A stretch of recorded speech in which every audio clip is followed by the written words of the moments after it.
Hello there, are you ready to learn some quickly and effective educational tips and tricks, which will be so effective and useful in your learning process? Hey there, awesome learners! Get ready for a super cool journey into the world of learning magic. Whether you're a student or just someone who loves knowing things, this is all about making learning fun and easy. We've got some tricks up our sleeves to help you be a learning superhero. Stay organized, use a planner or calendar to keep track of assignments and due dates. Keep your study space tidy so you can focus better. Take breaks, don't forget to take short breaks while studying to keep your mind fresh.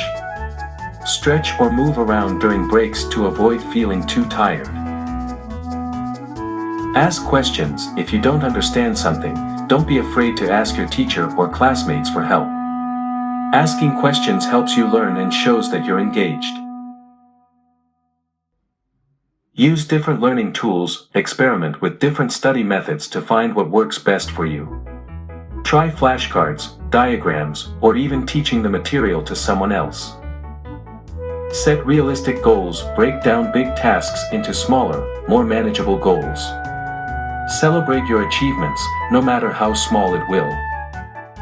Stay positive, believe in yourself and your abilities. If you make a mistake, see it as a chance to learn and improve. Use technology wisely, use educational apps and online resources to supplement your learning. Limit screen time for non-educational activities during study sessions. Teach others. Teaching someone else what you've learned can help reinforce your understanding. It can be a friend, family member, or even a stuffed animal. Stay healthy, get enough sleep, eat nutritious meals, and exercise regularly. A healthy body supports a healthy mind. Remember, everyone learns differently, so feel free to adapt these tips to fit your own style of learning. And most importantly, enjoy the process of learning. If you learn something and find it useful, give it a thumbs up. For more knowledgeable videos, subscribe our channel, Thrives Minds.